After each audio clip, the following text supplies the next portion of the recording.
Halo Perkanolkan nama saya Shumi Radley, B. Kelas O1, Prodi Ilmu Tanah.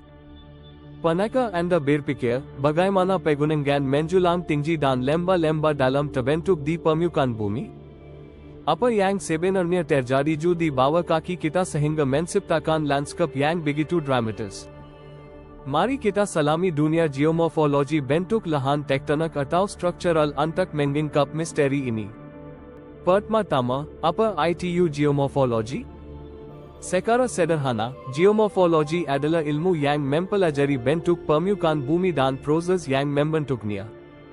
Nah, bentuk lahan tektonik atau struktural adalah bentukan permukaan bumi yang dihasilkan oleh aktivitas tektonik, seperti pergerakan lempeng bumi, lipatan, dan patahan.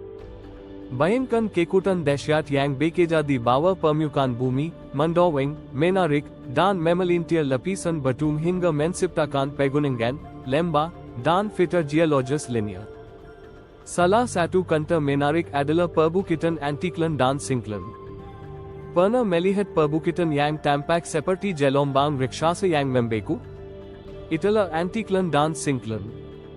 Antiklan adalah lipatan batu yang melengkung ke atas, membentuk puncak, sementara Singklan melengkung ke bawah, membentuk lembah.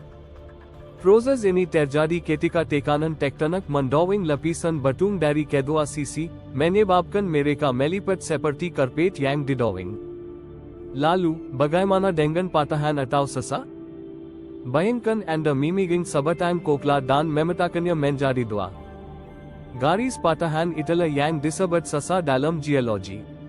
Sesa terjadi ketika tekanan tektonik melebihi kekuatan batu, menyebabkan retakan dan pergeseran. Ada berbagai jenis sesa, seperti sesa naik, sesa turun, dan sesa geser, masing-masing dengan karakteristik pergerakan yang berbeda. Misalnya, sesa naik terjadi ketika blok batu terdorong ke atas relatif terhadap blok linear, membentuk pegunungan atau perbukitan. Indonesia, sebagai negara yang terletak di pertemuan tiga lempeng tektonik utama, yaitu Eurasia, Indo-Australia, dan Pasifik, memiliki banyak contoh bentuk lahan struktural. Pegunungan bakat barisan di Sumatera, misalnya, terbentuk akibat aktivitas tektonik yang kompleks, termasuk lipatan dan patahan. Begitu pula dengan lembah Baliem di Papua, yang merupakan hasil dari proses tektonik yang membentuk lembah struktural yang dalam. Namun, proses pembentukan ini tidak terjadi dalam semalam. Dibutuhkan jutaan tahun bagi kekuatan tektonik untuk membentuk dan mengubah lanskap bumi. Selama periode ini, proses erosi dan sedimentasi juga berperan, mengukir dan membentuk lahan yang telah terbentuk, menciptakan pemandangan yang kita nikmati hari ini. Menariknya, bentuk lahan tektonik tidak hanya mempengaruhi estetika lanskap, tetapi juga kehidupan manusia.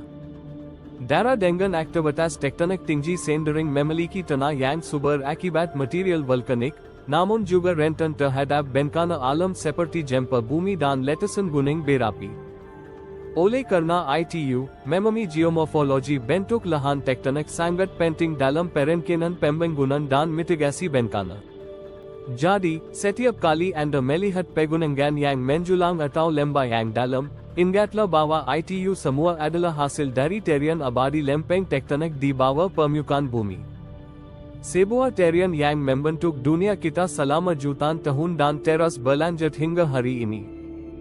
Jika Anda tertarik untuk mempelajari lebih lanjut tentang bagaimana kekuatan alam membentuk planet kita, jangan lupa untuk like video ini dan subscribe ke channel kami.